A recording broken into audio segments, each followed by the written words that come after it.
Praise the lord. ఇశ్రాయేలు సృష్టికర్త పరిశుద్ధ దేవుడైన యేసుక్రీస్తు నామమున మీరందరూ ఆయన మందిరములో నాటబడిన వారై వర్ధిల్లుదురుగాక. ఈ దినపు యేసయ్య జీవపు మాట 93వ కీర్తన 5వ చరణం.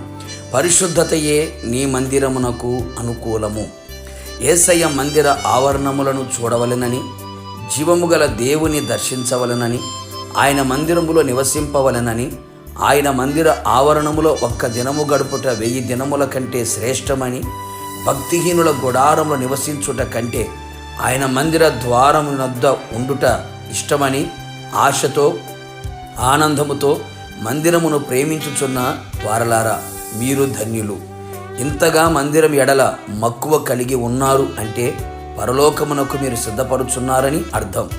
అనేకులు ఆత్మీయులు, క్రైస్తవులు దేవుని మందిరం యొక్క విలువ తెలియని వారిగా కనబడుచున్నారు. మరికొందరికి తెలిసిన నిర్లక్ష్య వైఖరిని కనబరుచుచున్నారు.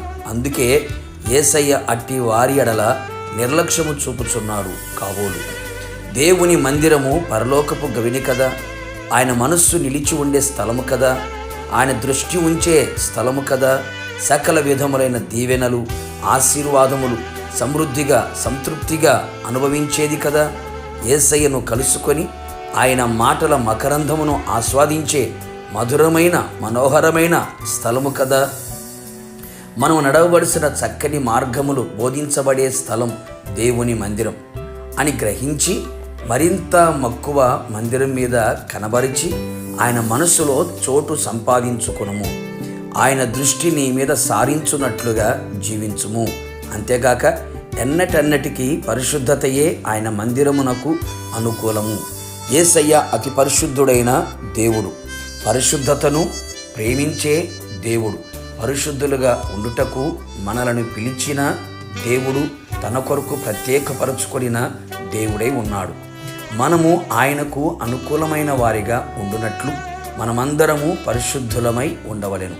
పరిశుద్ధ అలంకారము ధరించుకొని ఆయన ఆవరణములలో కనబడెదము. ఆయన ఆలయము పరిశుద్ధమైనదిగా ఉండవలెను. అందుచేత మనమందరం యేసయ్య కలువరి శిలువ రక్తము చేత మన పాపములన్నీ కడుగుకొని పవిత్రపరచుకొనేదము.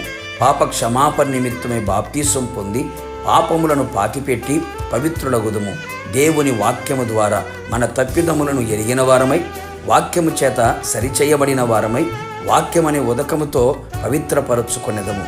మనలో మనతో ఉన్న ఆత్మ చేత కడగబడుచు, పరిశుద్ధపరచబడుచు, బాహ్యమందు అంతరంగమందు శుద్ధీకరించబడి పవిత్రపరచబడెదము. దేవుని భయము గలవారమై పరిశుద్ధతను సంపూర్తి చేసుకునేదము. విశ్వాసము ద్వారా కడగబడి నూతనపరచబడెదము. ఇహలోక మాలిన్యము నుండి మనను మనమే పవిత్రులగుదుముగా చేసుకునేదము. పరిశుద్ధ మందిరముగా నిలిచెదము. ఆయనకు అనుకూలమైన వారమై ఆయన ఆగమన గడియలలో ఆయనను ఎదుర్కొనుటకు సిద్ధపడెదము. ఆయనతో యుగయుగములు నిలిచి ఉండేదము. ప్రార్థన. అత్యంత కృపగలిగిన నా ప్రియ పరలోకపు తండ్రి, నీ పరిశుద్ధమైన పాదములకి కోట్లాది స్తోత్రము చెల్లించుచున్నాం. మరొకసారి పునరుత్థానపు దినమున మీ పాద సన్నిధిలో గడపడానికి పరిశుద్ధ అలంకారముతో, కృతజ్ఞత స్తుతులతో, భయముతో, వణుకుతో నీ సన్నిధిలో ప్రవేశించడానికి మీరు ఇచ్చిన కృప కొరకే మీకు స్తోత్రం.